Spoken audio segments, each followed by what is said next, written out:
కిషన్ రెడ్డి మీడియాతో మాట్లాడుతున్నారు. ఇప్పుడు లైవ్ చూద్దాం. అన్యాయం చేసే విధంగా ఒక అందరికీ అనుకూలమైనటువంటి అందరికీ ఆమోదయోగ్యమైనటువంటి అన్ని రాష్ట్రాలను సమదృష్టితో చూసే విధంగా ఈరోజు ప్రతిపాదనలు తీసుకొస్తే రాజకీయపరమైనటువంటి దురుద్దేశంతో పచ్చి అబద్ధాలు పార్లమెంట్ వేదికగా మాట్లాడుతున్నారు. తప్పుడు ప్రచారం పార్లమెంట్ వేదికగా చేస్తూ ఉన్నారు. ఇన్ని రోజులు ఏం మాట్లాడారు?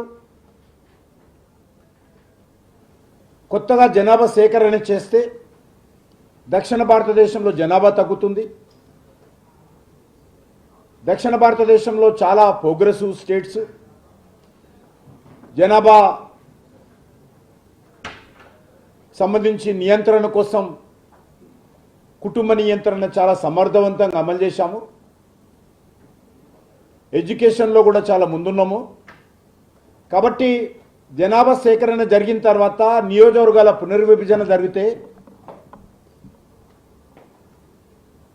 తెలంగాణ రాష్ట్రానికి అన్యాయం జరుగుతుంది, దక్షిణ భారతదేశానికి అన్యాయం జరుగుతుంది, తమిళనాడుకు అన్యాయం జరుగుతుందని మాట్లాడినటువంటి పార్టీలు ఈరోజు ఆ సమస్యను అధిగమించే విధంగా, దక్షిణ భారతదేశానికి మేలు జరిగే విధంగా, దక్షిణ భారతదేశానికి సీట్లు తగ్గకుండా ఉండే విధంగా దక్షిణ భారతదేశాన్ని దృష్టిలో పెట్టుకొని దక్షిణ భారతదేశాన్ని ఆదుకోవాలని దక్షిణ దేశ ప్రజలకు సంబంధించినటువంటి సెంటిమెంటును కేంద్ర ప్రభుత్వం గుర్తించి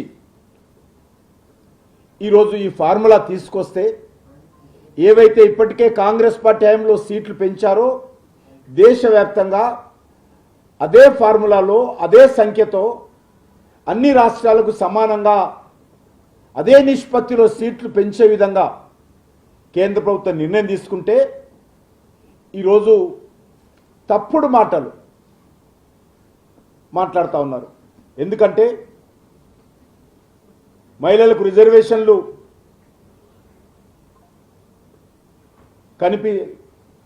కల్పిస్తే నియోజకవర్గాల పునర్విభజన జరిగితే దేశంలోని అన్ని ప్రాంతాలలో మహిళలతో సహా మగవాళ్ళలో కూడా కొత్త నాయకత్వం వస్తుందనేటువంటి భయం వీళ్ళకున్నది.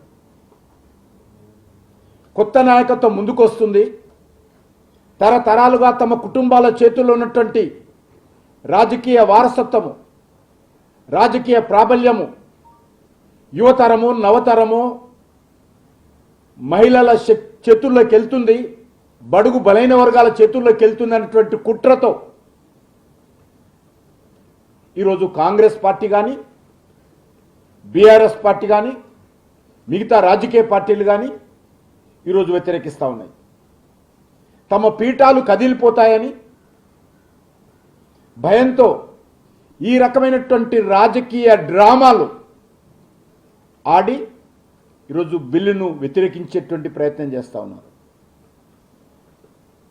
తమ చేతుల్లో ఉన్నటువంటి రాజకీయ అడ్డాలు, తమ చేతుల్లో ఉన్నటువంటి రాజకీయపరమైనటువంటి మరి ప్రాబల్యం, బందీలుగా ఉన్నటువంటి ప్రాంతము యువత చేతుల్లోకి, కొత్త రాజకీయ నాయకుల చేతుల్లోకి వెళ్ళిపోతుందనేటువంటి భయంతో ఈరోజు మరి బీఆర్ఎస్ నాయకులు కాంగ్రెస్ పార్టీ నాయకులు కుమ్ముక్కై తెలంగాణలో కూడా తప్పుడు ప్రచారం చేస్తూ ఉన్నారు. ప్రజలను తప్పుదారి పట్టించేటువంటి ప్రయత్నం చేస్తూ ఉన్నారు. మొదటి నుంచి కూడా మనకు తెలుసు మహిళలకు ఏ రకమైన రిజర్వేషన్స్ ఉండకూడదు, అసలు మహిళలు రాజకీయాలకు రాకూడదు అనేటువంటిది ఎంఐఎం పార్టీ యొక్క కుట్ర. శాసనసభలో నేను ఎమ్మెల్యే ఉన్నప్పుడు ఆ పార్టీలో ఎమ్మెల్యేలు అనేక సార్లు మాట్లాడారు.